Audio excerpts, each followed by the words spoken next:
Hello, hello, hello. How are you guys doing this evening? It is 9:41 p.m.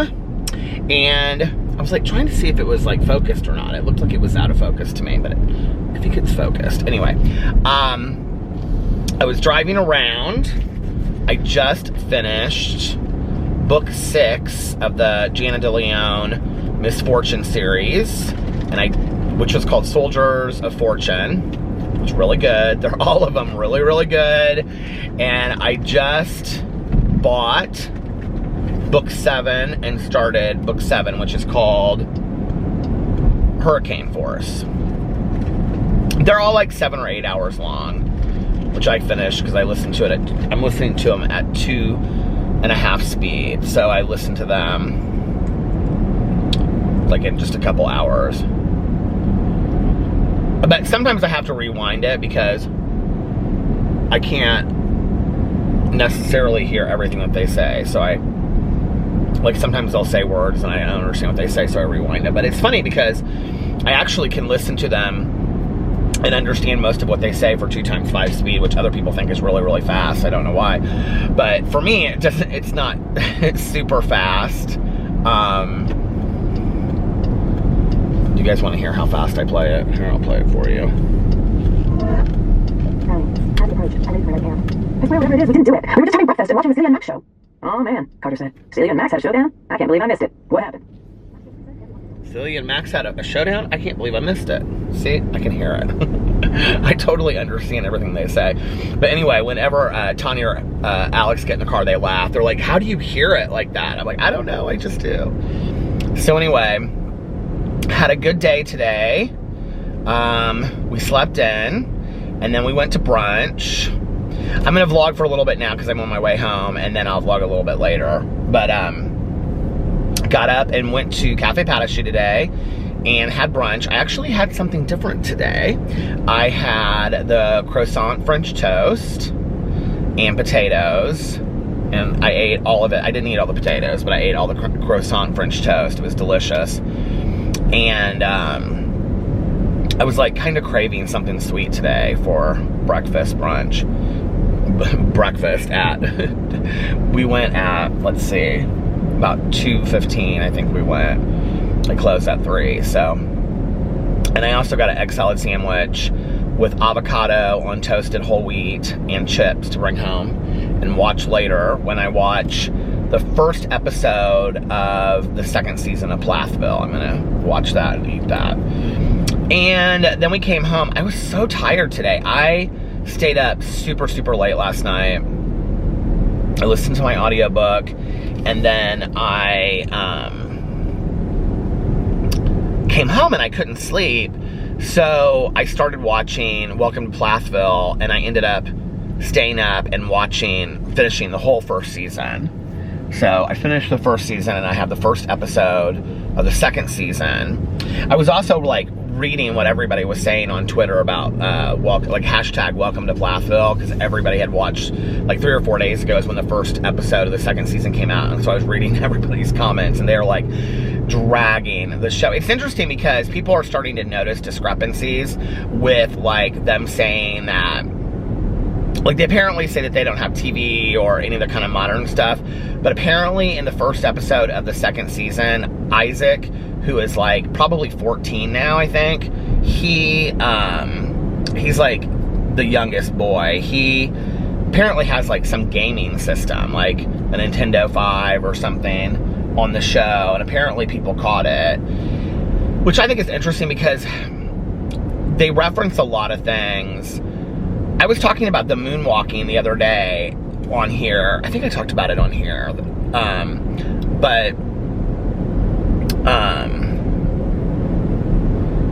They like a lot of like mainstream country music too. Like Mariah, the 16-year-old daughter who just wants to like escape and get away. She like really likes country music. She really likes Carrie Underwood. What's the word for that kind of music that's not like gospel music? It starts with an S. Why can't I think of the word? Oh my God, why can't I think of it? You guys know the word I'm talking about, right? Oh shoot, what's the word I'm looking for? Anyway, oh, this is gonna drive me crazy. I'm gonna have to turn in somewhere and look it up. It starts with an S. It's like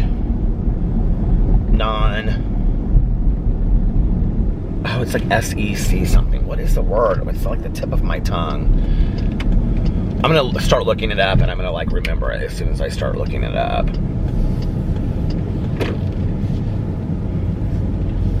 Don't you hate that when you can't remember something?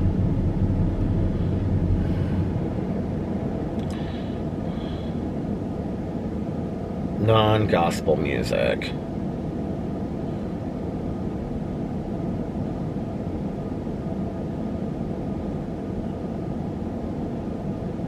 The first thing that came up was non-stop gospel music, top Jesus Christian songs.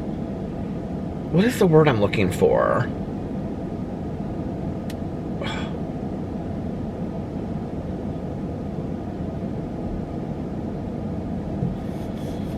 Oh, shoot.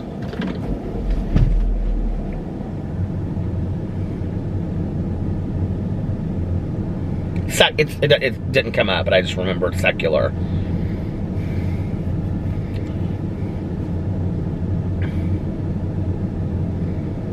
What's the definition for secular music? Let's see. Non-religious secular music and sacred music were the two main types of Western music during the Middle Ages and Renaissance era. But anyway, I have so many feelings about this show. I honestly think that my favorite character, it really does feel like they cast the show and that it's very scripted. I think, oh my God, that plane is landing. It's so low because the airport is right over there. I think that my favorite, well, they're all very sweet, but Lydia, who is like the 15-year-old girl, she kind of breaks my heart, and she does all the cooking, all the cleaning. I don't know why that the parents are okay with this, that they just and they don't really help. I mean, they just always show the mom just sitting on the couch, and they're like, "What are you making tonight for dinner, Lydia?" And she's like, "Jambalaya." It's like, she acts like she doesn't mind, but then there's this moment when Mariah is cleaning in the kitchen, and then she kind of has this breakdown, and she's but she's very sweet about it. She's not really complaining, and she's like, "I usually don't mind." She's like, "But it's just a lot that I'm now seen as the oldest child," and apparently in the second season she gets this prayer closet, which she's been wanting. And there's this one scene because the sister-in-law or the daughter-in-law and the mother don't get along, and so she's walking out in the field, and she's like, "Please, Father," she's praying, and she's like, "Please, Father, let my family work through the." She's very sweet, and she has strong faith, and it's hard to watch because I kind of see all sides of the show. If the family is legit, who they say they are, I kind of see all sides of why they are the way they are. And I kind of really felt for the daughter-in-law, Olivia. I really liked her, and I do really like her, and I understand the point of view she's coming from because she grew up in a family like that, and then the family changed, and so she's constantly challenging all these rules and boundaries and things like that. But at the end, in the very last episode, the daughter, Mariah, who's kind of they paint her as being very wild, but she's not, at all. I mean, she just really isn't. And she gives her, a birthday present of Carrie Underwood tickets to go see this concert with her, but doesn't ask the parents. She's 16, okay? It's not like she's 19 or 8. I mean, she's 16, and she's grown up very sheltered, and they've already let her go to San Francisco with this daughter or this sister-in-law, which there's a lot of parents that are not like this, that wouldn't let their kids go to San Francisco for 4 or 5 days just alone with the daughter-in-law who is they're 21. She and Ethan are 21 years old. So at the end of the show, Mariah says that she just needs to get away to figure out who she is And I get that, and I was that kid, when I was 16, not away from my family necessarily, but just like I didn't feel like I fit in, and I needed to. What was it I heard Sandra Bernhard say the other day? And she said, talking about her high school reunion and on an interview with David Letterman, and she said, they treated me worse than Carrie. I was like, God, I so relate to that statement. They treated me worse than Carrie. She's like, why would I go to the high school reunion? But anyway, so Mariah says that she's going to go to Minnesota and stay with her grandparents or grandma and papa, and that Olivia bought the plane tickets for her to go. She's like, we're going to Minnesota, and then I'm going to stay there. And then the parents are like, well, her husband Ethan's like, for how long? And she's like, Olivia's husband Ethan is like, for how long are you going to stay? And Olivia's like, it's a one-way ticket. And I'm like, okay, at 16 years old, my parents would have been like, no, you're not. What? Like, at 16 years old, I don't know. It's interesting to me. And the parents just are like, well, what can we do? If we tell her no, she'll go anyway. And I was asking Tanya, I said, what would you have done, like, in that situation? She's like, I would have gotten the law involved. She's 16 years old. It's not like, and she's 16 years old and very sheltered and not very worldly, and I don't know. It's just, the whole show is very interesting to me, but I kind of wonder, like, if the parents signed on for the show thinking that it was just going to show, like, the really positive sides of their family, and then what it turned into was Olivia, the daughter-in-law, being, because it's really, the show is really about the conflict between she and Ethan, and then the parents. Like, that's what the whole show is about, and how the other kids get involved, and like Micah's a model now, and Mariah doesn't know what she wants to do, and I don't know. It's just, anyway. Do you ever, like, watch a show so fast that you, like are so in the show? Like, you know what I mean? And the three little girls are so sweet. They're just always playing hopscotch and running around. But anyway. Okay, so yesterday on the vlog, I said that they don't go to church or anything. And this was interesting to me because this was very much like the Tara. There's so many similarities with the Tara Westover. I think it's Westover, I think was what her name was, that wrote the book Educated. There's a lot of similarities. So in the last episode, Olivia and Ethan are part of this church in their community that they go to. And she's talking about how Ethan never grew up going to a church, even though his parents were super religious, because they believed that, like, church was bad or something. So they would go to these, like, small town, like, gatherings with, like, other families. Like, there were other families that they would get together with and, like, do religious practices and stuff like that. Which, that is very much, I believe, how Tara Westover and her siblings were when she grew up. I think it was, well, maybe West Virginia. But their parents were the same way. But what's interesting is that they don't celebrate anything but birthdays. But they don't say that they're, Mormon on the show or anything like that. They, or not Mormon, but like Jehovah's Witness on the show. But whatever religion they are, they don't celebrate Christmas, they don't celebrate Easter, they don't celebrate Halloween, because they just talked about that in the last episode. So, I don't know, the whole thing is very interesting to me.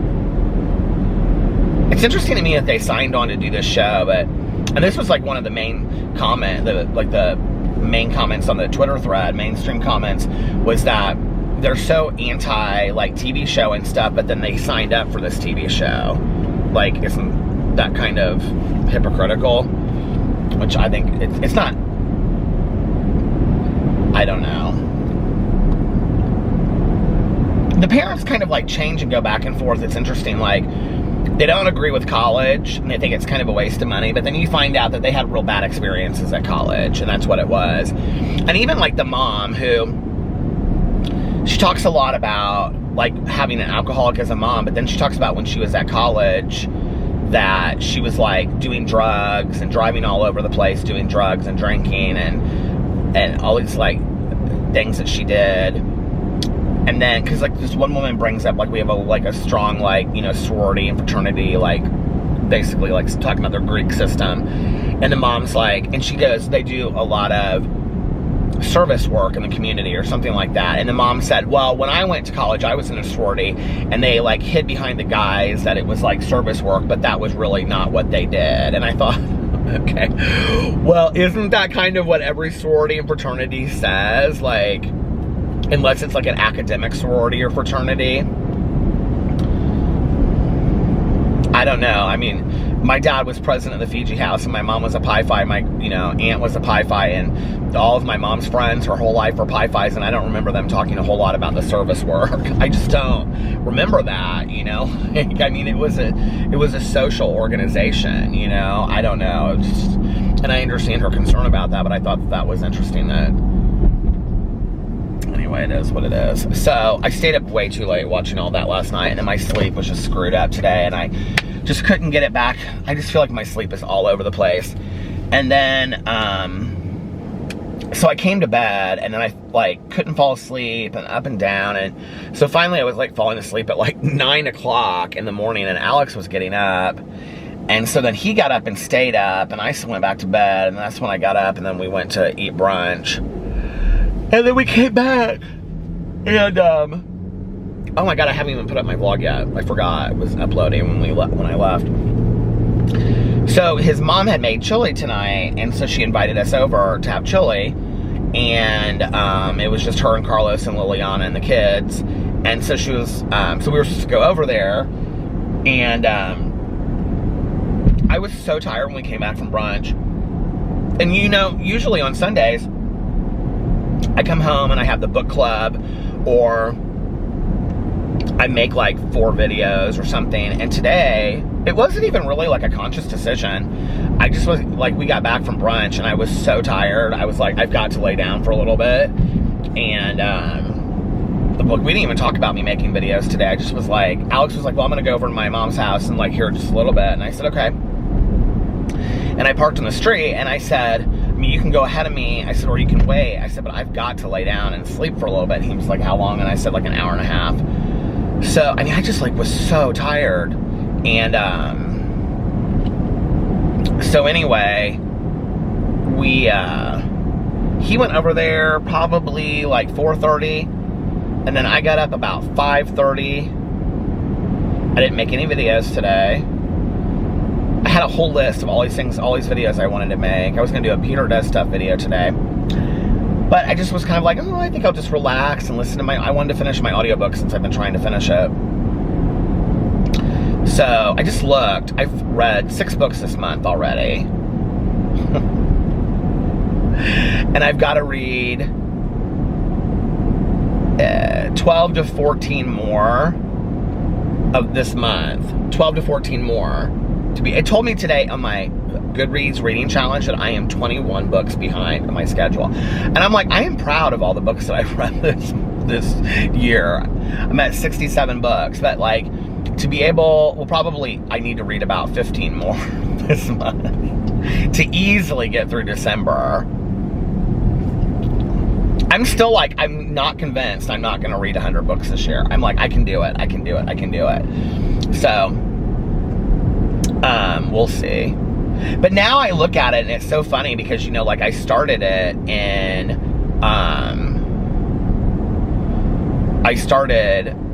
you know, in January, and I was doing so good, and I look back, and it's like, I think I had to read like 2.8, like almost like 3 books a week, which 3 books a week is really nothing for me, like when I'm like reading and reading and reading, you know, and even I can do like longer books, but now I'm like, okay, I looked today, I was like, I've got to read like 5 or 6 books this week.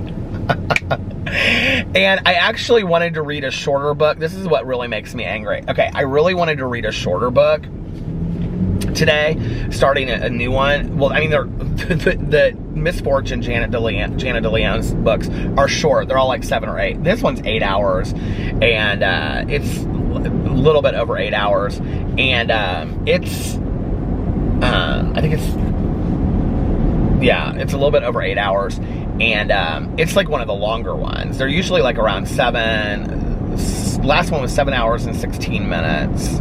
7.5 hours. But anyway, that's short for an audiobook. But I wanted to start, well, this is the thing she's doing now, okay? That the books are leaving, they're ending kind of on cliffhangers. Not like oh my God, what's gonna happen next cliffhangers? But we're like, this election has been going on now for like 3 books, and I want to find out what happens with this election audit that they're doing. And so, for the town mayor, I know it's so silly, but I want to find out. And then the next one was called Hurricane Force. Well, I was like, oh my God, a good storm book. I love like a blizzard book or a storm book, right? So I was like, well, this will be really good. I'm excited about reading this. So I was gonna read this Christmas book that's 6 hours and like 16 minutes, and I was like, no, instead I'm gonna read this Hurricane Force, this misfortune book, because I want to find out what happens. So anyway, and I'm like 25 minutes into that, or 20 or 25 minutes into that already, and it is already so good. I love them. I'm like obsessed with them. They get really high ratings on Goodreads. They all have like 4.5 ratings, 4.52, I think, is this next one I'm reading, because I wanted to look and see. She has a whole other series about a ghost in Louisiana. I think I'm going to read that one maybe next. I don't know. I've got so many different things that I want to read. I can't believe I'm this into a series. I used to hate reading series. So anyway, Alex left about 4:30. I got up. He fed the dogs when we got back from brunch. So I got up and I put the dogs in their house. And then, oh my God, I was so comfy with all of our new bedding. I could have slept all day. But I think that's part of it, is that it's been colder. And I've been so cozy in bed that I just like don't even want to get up. I'm also just like awake at night. Like I'm such a like night person. I could go home right now and take a little bit of a nap, because I went over to my brother-in-law's house and had chili, and oh my God. So my mother-in-law is so sweet. She made me, I was just like, oh, when people remember that I'm a vegetarian and they do something special for that, like it means so much to me. Like it really means a lot. And so she made chili.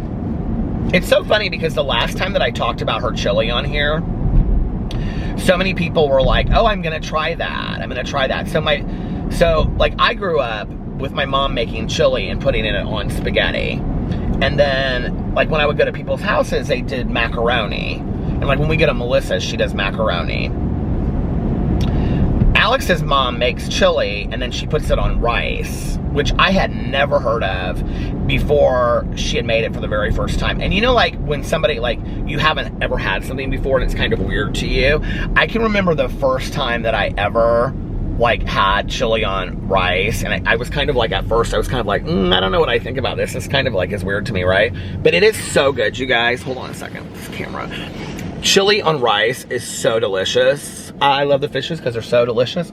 So anyway, she made like a huge pot of chili tonight, and then rice, and then she made me like a little vegetarian chili with mushrooms and stuff in it. Wasn't that so sweet? I was like, oh my God, this is so nice. It was so delicious. So I had a bowl of that. I wasn't super, super hungry because I had eaten at brunch just a couple hours before. And then we just sat around the table. The kids were playing, and we just sat around the table and talked. Carlos and Liliana and Alex and his mom and I, we just sat around and talked. It was nice. It was really nice. Oh, and then they made s'mores. Alex's mom and Carlos made s'mores on the grill, which was really cool. And they were delicious too, because my s'mores are always so messy. And she was Carlos was doing the what do you call it? The marshmallows. It was really fun. I was like, this is so fun. He was burning up the marshmallows, and then so that was fun. A little piece of chocolate. I think they had almonds in it. I'm burning up for your love. Anyway, what else? We stayed there for about I left the house about 5:30, and I got there about 6 something. Yeah. Actually, I think I got there at like 6:25, and then I left there about an hour and a half ago. It was about 2.5, 3 hours. It was nice. It was just a nice, I love doing like family dinners on Sundays, you know. I was gonna see if Tanya wanted to, well, I called Tanya to see if she wanted to get a fountain pop, but she was like in for the night. She's like, it's cold, I don't want to go outside. I was like, Tanya Jean, I haven't seen her in a couple days. And we have our literature meeting tomorrow night, but she can't do it because she has something that she has to go to. And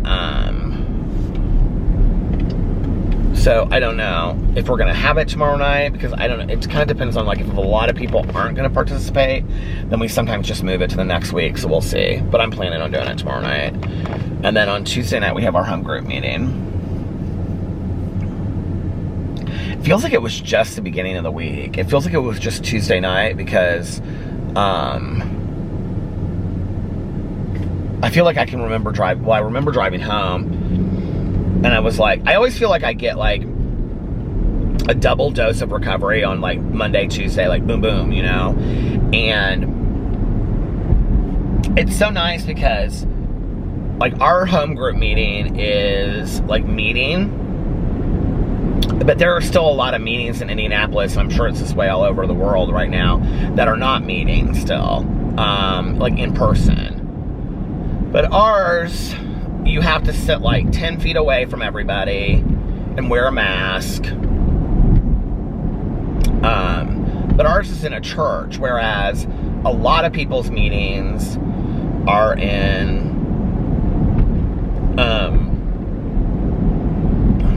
what do you call it? In like health centers and hospitals and stuff. So like they can't meet, because then they would have to, there's like a lot of like different guidelines that they would have to follow.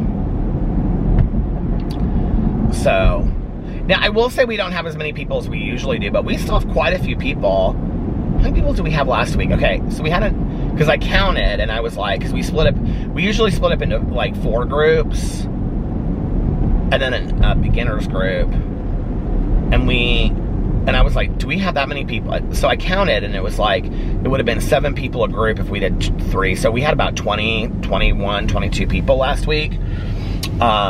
Which I think is a good amount of people for right now, you know, because the meeting, so a lot of the people in our group, we have kind of an older group that's been around for a long time.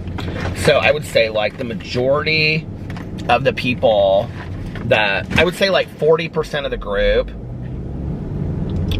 are probably 25 years plus sobriety. And then I would say like,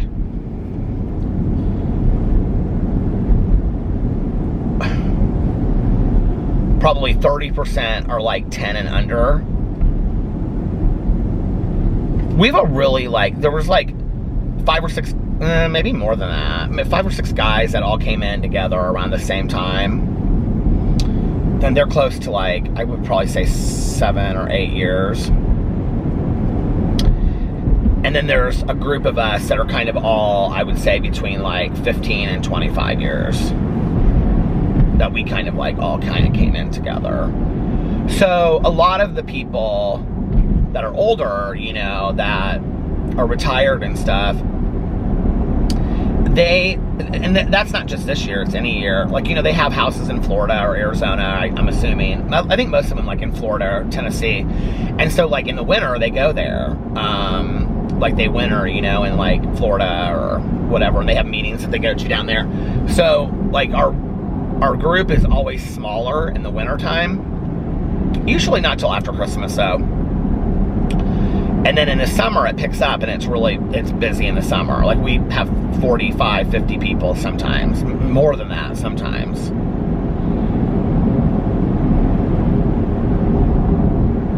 I love my home group.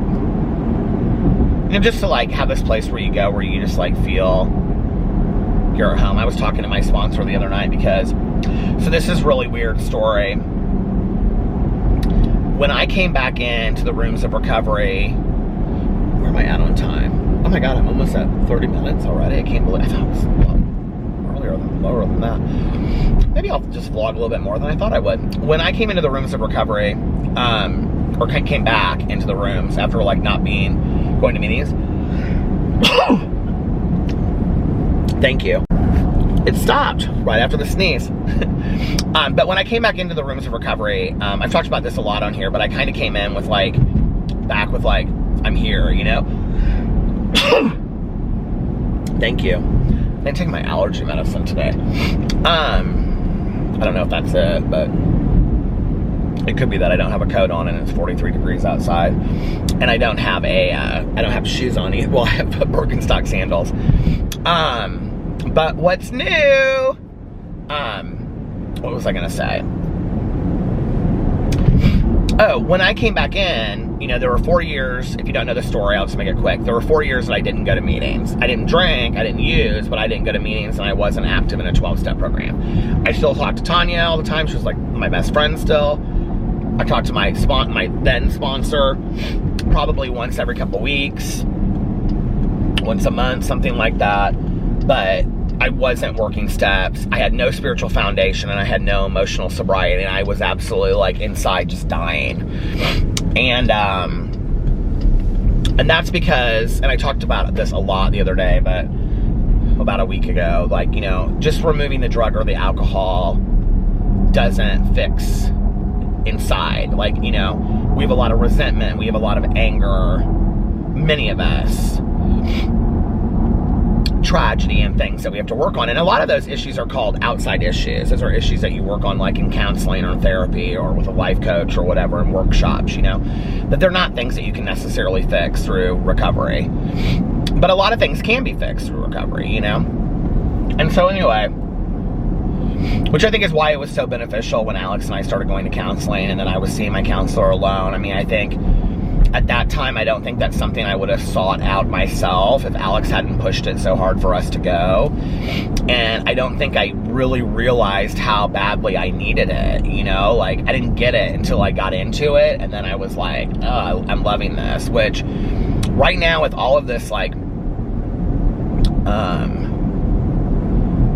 just like this self-help work that I've been doing on myself so much lately with reading the book Magic and gratitude lists and just really focusing on myself again. And Alex and I have been talking about finding a new counselor.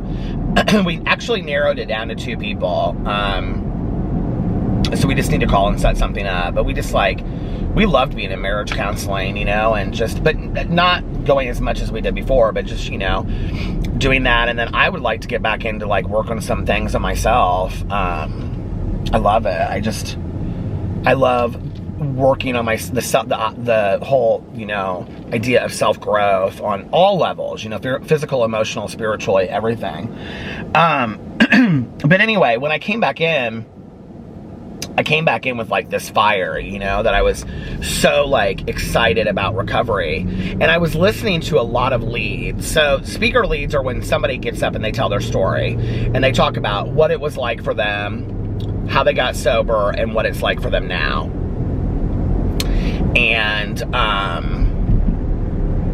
so when you go to like a 12-step conference, they'll have what they call circuit speakers, which are people that they go on the circuit and they like speak and they tell their stories, because some of these people are just like fantastic speakers anyway, you know, they give like great, they're funny, or they're very deep, or they're very spiritual. I mean, I literally have listened to some like speaker leads that have changed me, like profoundly, like in an hour listening to it in my car, like I felt changed as a human being, like bawled my eyes out, or saw things in a way that I had never seen them before, you know? So I was at a certain point in my life where when I came back in, I was just like, I absorbed everything like a sponge, like everything that people would say. I was just like, everything was new to me. I was like a newcomer in recovery, you know? And it was like I had a new lease on life, and I was excited about living again. I was excited about life, and I was excited about growing as a human being and changing and becoming a better person. And so anyway, I was listening to all of these, you know, leads, and a friend of mine had gone to this conference, and he has since passed away. My first lead that I gave when I came back, I don't remember if I gave one before. I never was real active before. Nobody asked me to do a whole lot before because I wasn't real active. But when I came back in my first lead, I remember I was so terrified to give it. And I remember he came up to me afterwards, and he just was so sweet. But anyway, this guy passed away. I think of like a heart attack or something. Really nice guy. But anyway, he would go to these conferences, and he would bring home, you could buy like the DVD, not the DVD, you could buy like the CDs of like the speakers. So like people that didn't go, they could listen to the speakers at home. And there's places online that you can find them and stuff, and on YouTube. So anyway, I was listening to this one woman speak, and there were things that she was saying, like things that she was saying in her lead. She was a lot older than me, but things that she was saying in her lead, I just like, so like, have you ever heard like somebody's story, like in a book or in an article, or like if you're not in recovery? If you're in recovery, you'll know what I'm talking about when you hear somebody share, you like somebody, you know, tells their story in a meeting or whatever, and you're like, oh my God, they're telling my story, right? And you like so relate to it. Like that is how I felt when I was listening to her story. And she said some things that I was like, they were like God moments to me. Like I needed to hear those things that day, at that time, at that minute in my life. Like I needed to hear those things. And I was like, I want to meet this woman. Like she changed me. Like just in listening to an hour of her speaking on a DVD or a CD. And I remember I said something to this guy, and he was like, oh yeah, she's fantastic, and she's a circuit speaker, when he didn't really know a whole lot about her. So, when I was listening to her though, she said some things that indicated, I was like 3/4 of the way through listening to it, and I was like, you want to talk about God stuff? Okay. And I'm being very ambiguous about this, so there can be no tie to who this is. But like 3/4 of the way through listening to it, I was like, oh, she either lived in Indianapolis at one point, or she lives in Indianapolis now. I was like, this is crazy, right? Okay, flash forward. I've wanted to meet her forever. I've heard other people talk about her. I just wanted to look at her and say, like, you changed me. Like, you have no idea. Like, you have no idea that you were, like, there for me. Like, you didn't even know, just by what you were saying, that somebody was out there listening to it. And, like, I needed to hear that, like, at that moment, to know that everything was going to be okay. Like, you didn't even know what you were saying, you know, or who you were saying it to. But, like, I needed to hear that. Like, and just, like, it was, like, 5 minutes of this whole thing that I was like, I'm gonna be okay. Like, life's gonna be okay, you know? Flash forward to find out that my sponsor, she's my sponsee sister. My sponsor sponsors her. Is that not crazy? So, but anyway, I don't know how I got talking about that tonight.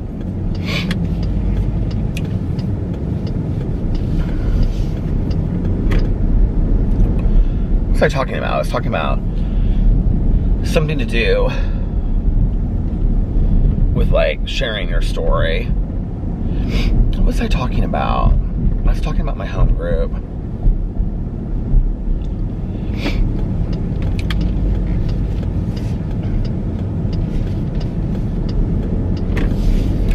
Yeah, it's hard because, like, so many meetings have been closed down, you know, right now, and haven't started back up again. And I really like to try some new meetings, but when you look online, it's like there's so many meetings that aren't open. I mean, they're Zoom meetings, and that's fine, but there's something about going to, I mean, it scares the hell out of me to go to new meetings, but I love it. Once I get there and I'm there, look at this house. Is that not so pretty? The Christmas lights. Once I get there, like, I'm so happy that I'm there. I'm so happy that I came, you know? And And I always see people that I know anyway. It's like, this little town of Zionsville I love so much. And these people are walking their dogs down the street. And it's so cute. And look, they've got like the town's all lit up for Christmas. Look at this. Isn't this town so cute? This is like the town, Sinful, Louisiana that I'm reading. Look over here. They got their Christmas stuff out.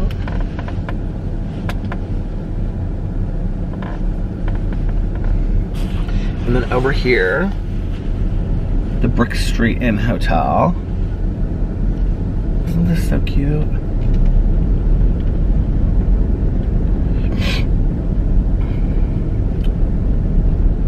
When I was doing the pageant, judging it, we came here because the pageant was actually held right around the corner at Zionsville High School. And we came here and we ate, like, one night, I think, on the street at this really great restaurant. They took us to some really nice restaurants when we did that when I was judging. And, do you ever say something for years and years and years and you never do it? It's like, I have said that, my friend that passed away from breast cancer last year, she lived in Zionsville. And I would say, do you like walk around like they call it the town? And she would say, oh yeah. She was like, you know, we'd go in the town for like, you know, like drinks or whatever and dinner, and like we just walk around afterwards and stuff. I always say I'm gonna do that and like with some friends, and I never do it. You ever do that? Like Tanya and I used to talk about going to the city of Noblesville, because the city of Noblesville, it's not as cute as this, but it's real cute. I drive through Noblesville typically most nights, and you know, they have like a little square and stuff. I've shown it on here before. And so Tanya and I always talk about like going into the little shops in Noblesville and stuff like that, and I never do it. My mother-in-law would actually really like that. I should take her sometime, do lunch and take her to do that, because my mom loved stuff like that too. But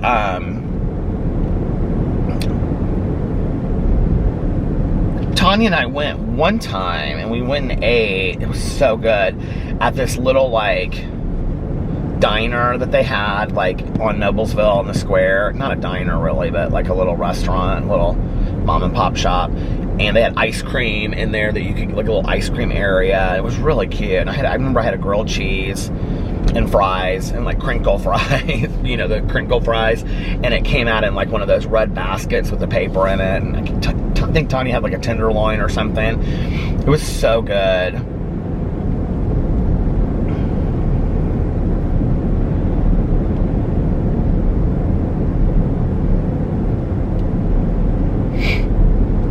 It's a pretty evening tonight. It's like so crisp and clear outside.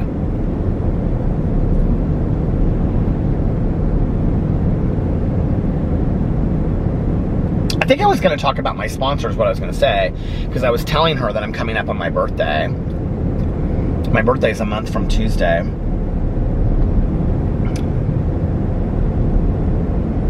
My sobriety birthday, not my belly button birthday, which is what we call our real birthdays in recovery. My sobriety birthday, it seems weird. So in recovery, we don't say like, on my birthday I'll have, because that's called borrowing time, and you only have like the time that you have today. So like today I have, well, I could tell you exactly how much time I have, because there's actually an app that I have on my phone that will tell you how long I've been sober. But like down to the hour, and I think maybe down to the minute, I'm not sure. But so we don't borrow time. So like I wouldn't say like I'll have such and such time, but you say if I should make it to December 17th, I'll have 26 years. Crazy. So crazy to me. Do you know what's crazy to me is that Alex and I have been together for 12 of those 26 years. Like, that's almost half. Like, Alex has been with me for almost half of my sobriety. Like, sometimes it doesn't seem that long, but, like, we've been together for over 12 years. Like, that is a long time. I am so proud of our marriage, you know? I'm really proud of the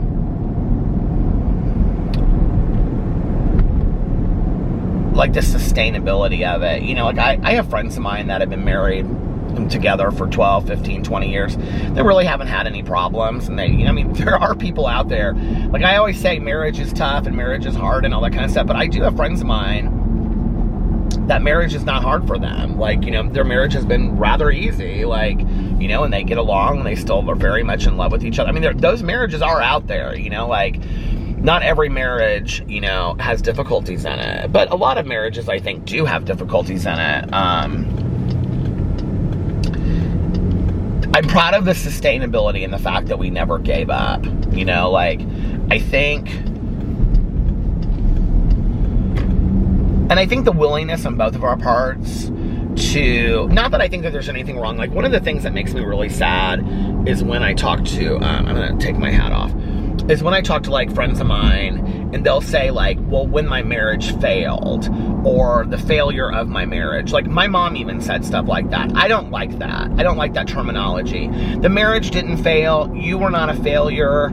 Your marriage was not a failure. You can't look at it that way, okay? It just didn't work out, right? And not every marriage is meant to be saved. You know, not every relationship is meant to be saved. Some relationships are not healthy to be in, you know? That's why I think, like, Alex and I both were like, okay, we're going to give counseling a year. And then if at the end of the year, we don't feel any different than we do now, then let's go our separate ways. But at least we can say to one another, we gave this everything we had. We got into counseling. We gave this a year. You know, we really worked hard on it. And really worked hard on it. Like, go in, like, you know, no BS, and really talk through the tough stuff, which we did, you know. And we had some sessions that were hard. We had some sessions that were painful. But that's what we had to do. I'm proud of that. I'm proud of that work. I'm more proud of that work than I would be if I just had an easy relationship, because I think for both of us, we've left relationships that just, it was easier to leave than fix. And to recognize that we didn't want to do that again, you know. But that takes both partners, you know. Like, I can't tell you how many people email me, DM me, message me and say, like, my partner or my husband or my wife won't go to counseling, what should I do? And my suggestion would be, go yourself.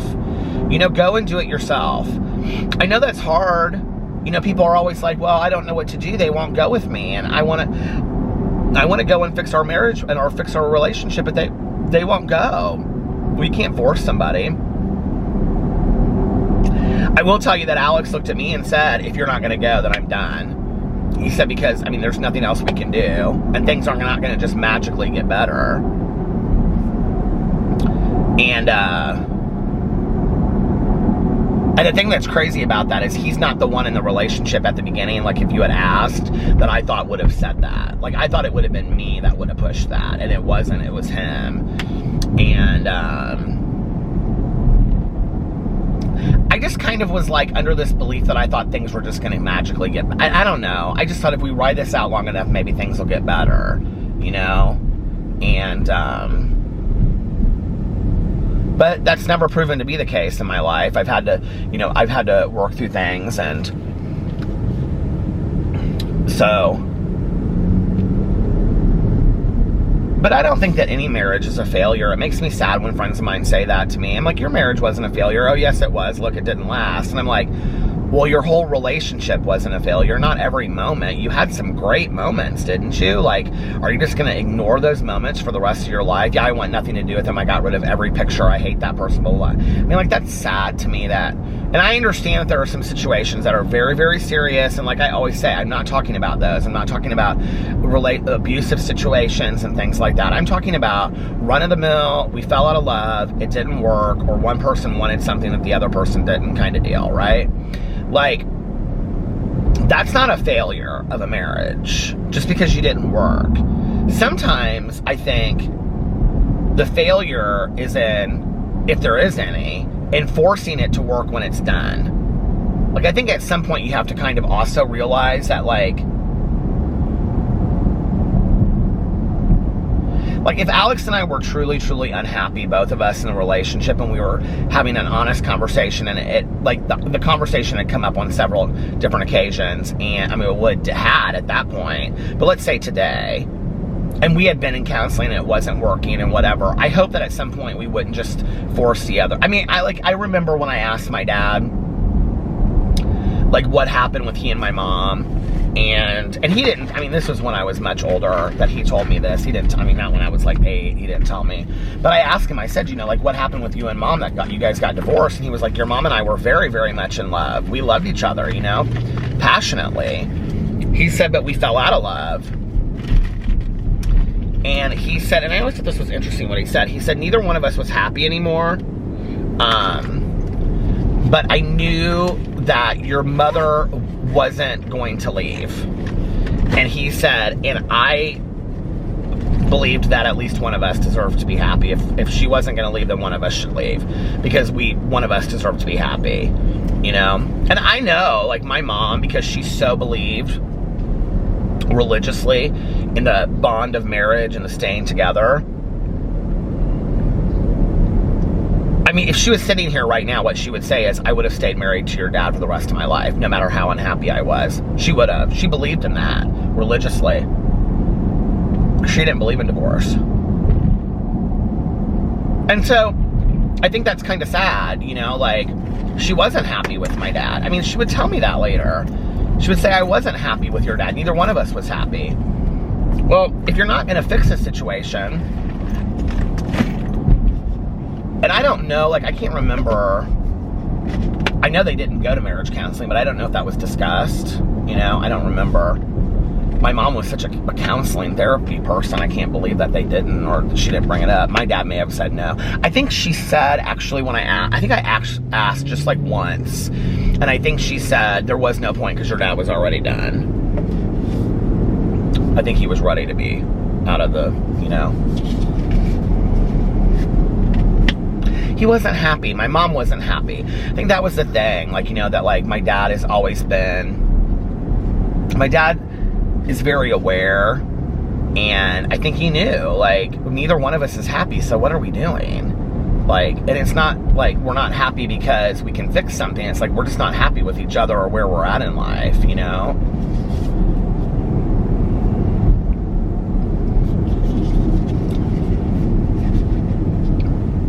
But I don't consider, like, I was talking to a friend of mine about this not too long ago, and she said something about my failure of a marriage. And I said, every moment was a failure. And she said, it feels like that looking back. And I said, well, not every moment was a failure. You can't think that way about your marriage, you know? And she's like, well, it's hard. And I said, I know it's hard, you know?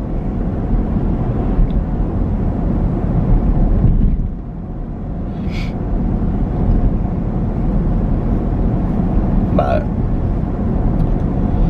so anyway, that was my Sunday. Y'all know I love my Sundays. It's my relaxation renewal day of the week. I don't think I've ever seen that neighborhood back in there, but it's pretty. These neighborhoods in here are pretty. This one up here is locked. You can't even see it from the street.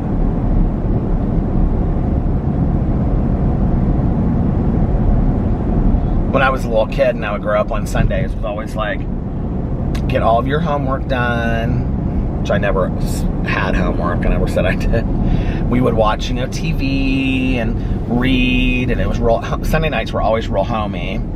Did you guys grow up having like a bigger dinner on Sunday nights that you had like a supper, you know? And it would be earlier. It would be like 4 or 5. I grew up doing that.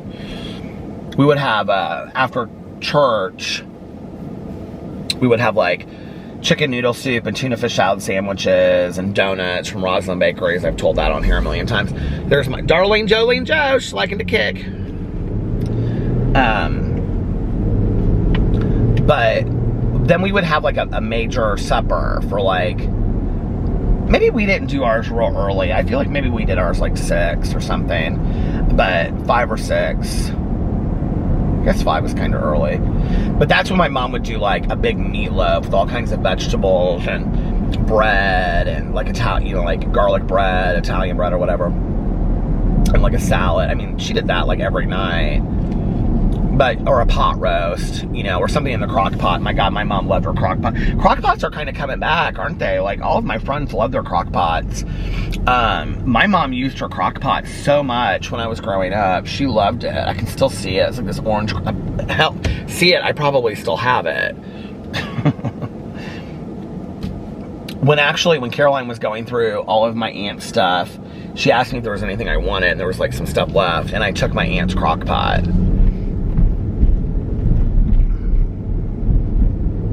All the soups and stuff my aunt made in that crock pot. My aunt can make a mean soup. She made soup like nobody's. Broccoli cheddar, broccoli, minestrone, vegetable. She made so many good soup. Chicken noodle. Oh my God, she made the best soups. Do you guys like soup? I just like, you know what I like? Like on a cold winter night is like a bowl of really good like vegetable soup with like a big like chunk of like bread. Like homemade bread. Oh my God, that's so good, isn't it? Where is it? I can't see this. This is my coffee from brunch. Where's the whole family friendly? Anyway.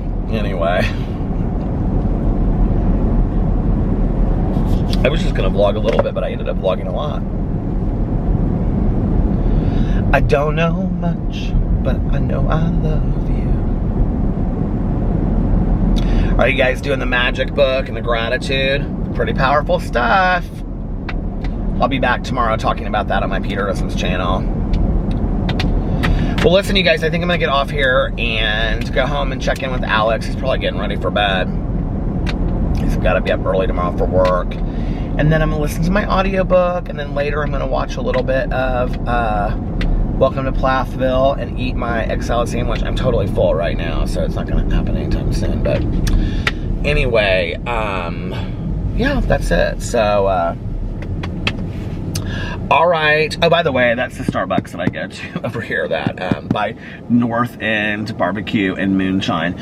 That they have like the specialty drinks, and they have this one that was like a raspberry thumbprint cookie. Oh my God, it was raspberry praline something mocha. It was so good. It's like my new favorite drink from Starbucks. Anyway, unless they had it, if they had it in a cold brew with the foam on top, I would love that, because I love the cold brew with the foam on top. So anyway, I'm gonna get off here. I'm gonna make the outro really quick tonight. Just want to say I love you guys. I hope you're having a great start, great beginning to your new week. I hope you're having an amazing day today. If nobody else has told you this today, I love you. You can start your day over whenever you want. Most importantly, make sure that you reach out to somebody and let them know how much they mean to you. And